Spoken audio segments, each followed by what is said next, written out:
ఏపీలోని Satyavedu TDP MLA కోనేటి ఆదిమూలం తనపై అత్యాచారం చేశారని ఓ మహిళ ఆరోపించారు.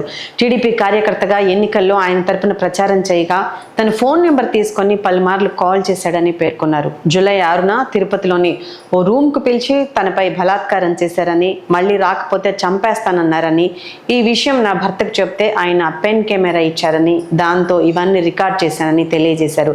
కాగా తెలుగుదేశం పార్టీకి చెందిన ఎమ్మెల్యే కోనేటి ఆదిమూలంపై టీడీపీ అధిష్టానం ఈ రోజు సస్పెన్షన్ వేటు వేసిన సంగతి తెలిసిందే. ఈ రోజు హైదరాబాద్ లో బాధితురాలు మీడియా సమావేశంలో సత్యవేడి ఎమ్మెల్యే ఆదిమూలం తనపై లైంగిక వేధింపులకు పాల్పడ్డాడని ఆరోపణలు చేసింది. ఈ ఆరోపణలపై గంటల వ్యవధిలోనే స్పందించిన టీడీపీ అధిష్టానం ఆయనను సస్పెండ్ చేస్తున్నట్లు ప్రకటన వెలువరించింది. ఇక ఆదిమూలం రాజకీయ ప్రస్థానం విషయానికి వస్తే 2014లో చిత్తూరు జిల్లా సత్యవేడు నియోజకవర్గంలో వైసీపీ నుంచి పోటీ చేసి ఓడిపోయారు. అనంతరం 2019లో జరిగిన ఎన్నికల్లో ఎమ్మెల్యేగా గెలుపొందారు. 2024లో వైసీపీకి రాజీనామా చేసి టీడీపీలో చేరారు. సత్యవేడి నుంచి కూటమి అభ్యర్థిగా పోటీ చేసి రెండోసారి ఎమ్మెల్యేగా గెలుపొందారు. అయితే ఈ ఆరోపణలకు సంబంధించి ఆదిమూలం భార్య వివరణ ఇచ్చారు. నా భర్త అలాంటి వాడు కాదు, రాజకీయంగా ఎదుర్కోలేక కుట్రపూరితంగానే ఇలాంటి అభండాలు వేస్తున్నారని అన్నారు.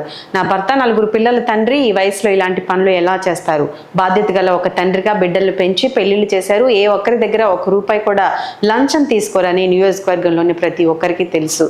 ఆయన అందరికీ సహాయపడ్డారు. నలుగురికి మంచి చేసే తత్వం ఉన్న వ్యక్తి నా భర్త అని ఆదిమూలం భార్య అన్నారు. అతని ఎదుగుదలను ఓర్వలేక కుట్రపూరితంగానే అతని రాజకీయ భవిష్యత్తును దెబ్బతీయాలని కొందరు టీడీపీ నాయకులు ప్రయత్నం చేస్తున్నారని, ఎవరు ఎన్ని కుట్రలు చేసినా పన్నినా నా భర్త కడిగిన ముత్యంలా బయటకు వస్తారని ఆయన భార్య వివరణ ఇచ్చారు. Please do subscribe to Telugu Rajyam channel. Please do subscribe to Telugu Rajyam channel. Please do subscribe to Telugu Rajyam channel. Hi అండి, నేను మీ ఆర్పీని, నెల్లూరు పెద్దారెడ్డి చేపల పులుసు ఓనర్ని. మీరు తెలుగు రాజ్యం అనే ఈ యూట్యూబ్ ఛానల్ సబ్స్క్రైబ్ చేసుకుని మంచి వీడియోలతో వస్తారు. Thank you so much. Hi people, I'm Sonakshi Verma and you please watch Telugu Rajyam and please subscribe to the channel.